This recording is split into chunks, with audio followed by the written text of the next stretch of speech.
তিনি বললেন, কে দাঁড়িয়ে আছে আমার দরজায়? আমি বললাম, আপনার এক অবনমিত বান্দা। তিনি বললেন, তুমি কী কাজে এসেছ? আমি বললাম, আপনাকে সম্ভাষণ জানাতে, হে আমার প্রভু। তিনি বললেন, তুমি কতদিন ভ্রমণ করতে থাকবে? আমি বললাম, যে পর্যন্ত না আপনি আমায় থামতে বলেছেন। তিনি বললেন, কতদিন তুমি এ আগুনের মাঝে পোড়াবে? আমি বললাম, যে পর্যন্ত না হব আমি পবিত্র। এটি হলো আমার ভালোবাসার শপথ।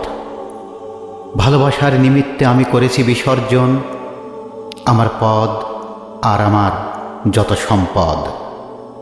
তিনি বললেন, তোমার মামলাটি যদিও তুমি করেছো উপস্থাপন, কিন্তু সাক্ষী তো করনি হাজির।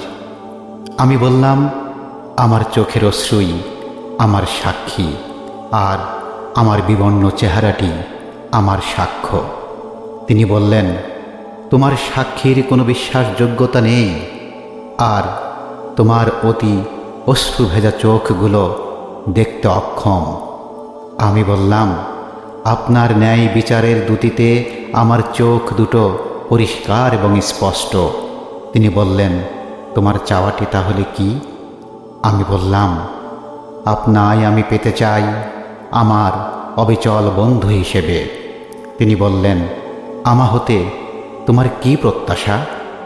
আমি বললাম, আপনার অপরিসীম অনুগ্রহ। তিনি বললেন, যাত্রাপথটিতে কে ছিল তোমার সঙ্গী? আমি বললাম, আপনার ধ্যান, হে আমার প্রভু। তিনি বললেন, কে তোমায় এখানে প্রলোভিত করে এনেছে? আমি বললাম, আপনার শরাবের সুগন্ধ।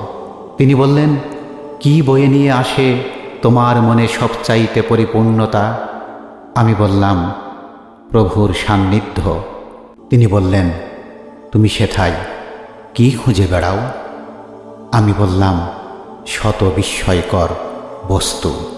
তিনি বললেন, প্রাসাদটি তাহলে এত নির্জন কেন? আমি বললাম, তারা সবাই চোরকে ভয় পায়। তিনি বললেন, চোরটি তাহলে কে? আমি বললাম, আপনার সান্নিধ্য হতে যে আমায় ভুলিয়ে রাখে। তিনি বললেন, সেখানে কোথায় আছে নিরাপত্তা? আমি বললাম, সেবা এবং ত্যাগের মাঝে। তিনি বললেন, সেখানে ত্যাগ করার কি আছে? আমি বললাম, মুক্ত হবার বাসনা। তিনি বললেন, সেখানে কোথায় আছে বিপর্যয়? আমি বললাম, আপনার ভালোবাসার উপস্থিতিতে। তিনি বললেন, এই জীবন থেকে তুমি কি ফায়দা করতে পারো? আমি বললাম, নিজের প্রতি সদা সত্য থেকে। এখন সময় হয়েছে আমার শান্ত হওয়ার। যদি তোমায় আমি বলি তার প্রকৃত সত্তা সম্পর্কে, তুমি তখন উড়ে যাবে তোমার নিজ থেকে এবং হবে একেবারে উধাও। আর এ দরজা কিংবা ছাদের কোনোটি তোমায় আর রাখতে পারবে না ধরে।